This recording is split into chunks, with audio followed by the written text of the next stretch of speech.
Before we go, you and George Bush were both members of Skull and Bones, the secret society at Yale. The rule is, if someone mentions Skull and Bones, you walk out of the room. If you're both in a you're both in a presidential debate, and the moderator says Skull and Bones, do you both leave the podiums? I doubt it. You'll hang in there. I think you'll see both of us have a terrific. You know, I'd love to have a debate with the president right now. There's so much to talk about for our country. This is no old boy network. This is no, you know, I'll pat your back, you pat mine. This is not, oh, you got the same tie as me, so we're okay.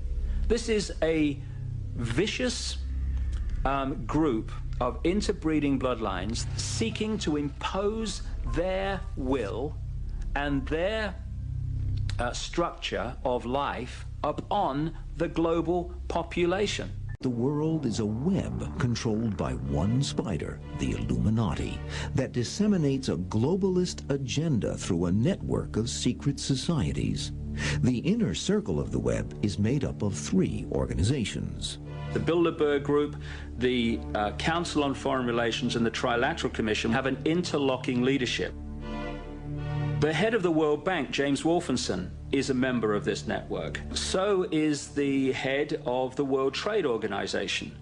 So is the Chancellor of Germany. So is the Prime Minister of Britain, Tony Blair, and a stream of Presidents of the United States, Secretaries of State, the last 6 Secretary Generals of NATO. There's something extremely dangerous and alluring about the combination of secrecy and world ambition.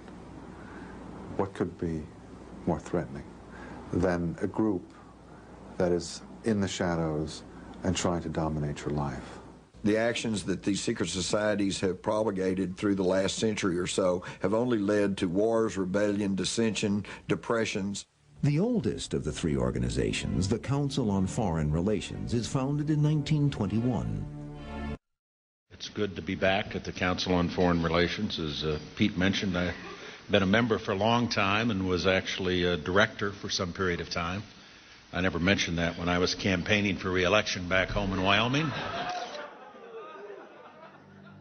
There's no greater example of the way the Council on Foreign Relations has manipulated history than looking at the profound effect that the United Nations has had on the world and its agencies. And the United Nations is with us because of the Council on Foreign Relations. A committee of the Council on Foreign Relations wrote the proposal. They handed it to Roosevelt, and he then announced it as if it was his policy. At the first meeting in San Francisco to launch the United Nations, 74 of the American delegation were members of the Council on Foreign Relations. It is this group, conspiracists contend, that from its founding has also pulled the strings of an American war machine. Most Americans really first became aware of these secret societies with the Jimmy Carter administration because Jimmy Carter, the peanut farmer governor of Georgia, was brought into the Trilateral Commission back in 1972. And within 4 years, he's groomed and runs and wins as President of the United States.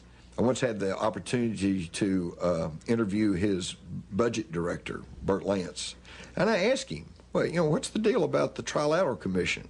And he simply smiled and he said, I was the only member of the cabinet that was not a member, and now I'm out. Further proof of the group's influence, according to Mars, comes in 1980 when Ronald Reagan, who is not a member of the Council on Foreign Relations or the Trilateral Commission, runs for president. And he pledged in New Hampshire that if elected, he would investigate these secret societies. He also said that he would never accept the secret society member George Bush as a member of his administration. So he rushes into the National Convention late at night, very unprecedented, and says, I choose George Bush as my running mate. So George Bush, the secret society man, is now in the catbird seat. And then just a month or 2 after Reagan took office, he's shot. If it wasn't for about that much, it would have hit his heart, and George Bush would have been in years earlier. And when George Bush does become president, his State of the Union address in 1991 contains a 3-word phrase that confirms for conspiracy advocates his secret globalist agenda. What is at stake is more than one small country. It is a big idea, a new world order. George Bush, Jimmy Carter, Bill Clinton. When you look at their administrations, apparently different, they are all not just awash, they are drowning in members of the Council on Foreign Relations and the Trilateral Commission. So no matter what the name of the party in power, the coordinating body remains the same. The majority of their membership are very well could be honest, well-intentioned people, okay? But I don't think that they're truly aware of what the inner motivation and agenda really is. And that's where the true secrecy comes in. When you've got organizations which bring together the most influential people in power from around the world, who meet in secret, who try as much as they can to keep knowledge of the event quiet, and then their policies become policy in fact in the world, then you start to surely ask very serious questions. And the one group with the best track record for implementing the policies of this secret elite, according to conspiracists, is also the world's most secret society. It is called the Bilderberg Group.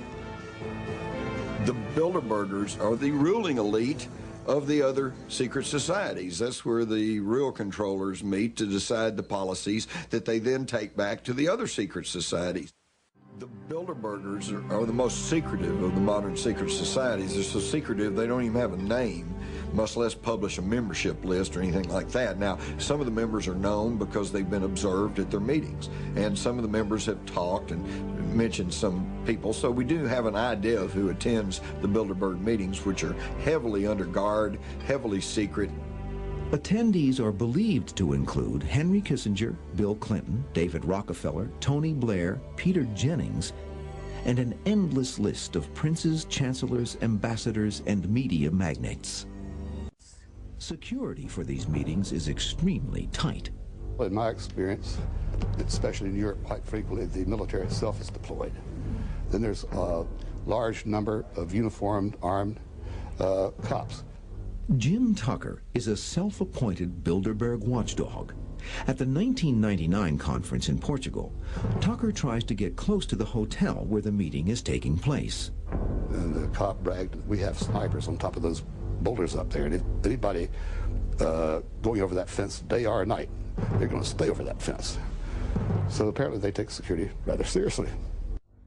The conspiracists' view of the world is that control is exerted through the control of money. In this country, we operate under the golden rule. Whoever has the gold makes the rules. Whether or not this type of nefarious global control exists, it is true that the Bilderbergers have been successful in at least controlling media coverage of their meetings. Leading media moguls are always invited to Bilderberg conferences, but only under the strict understanding that they will not report on what they hear. So, for instance, Katharine Graham of the Washington Post has been to many Bilderberg meetings. One of the inner core Bilderberg members is Conrad Black, who owns 68% of newspapers in Canada, Telegraph newspapers in Britain, the Jerusalem Post, and a stream of newspapers worldwide. Not one word has appeared in his newspapers about the Bilderberg Group.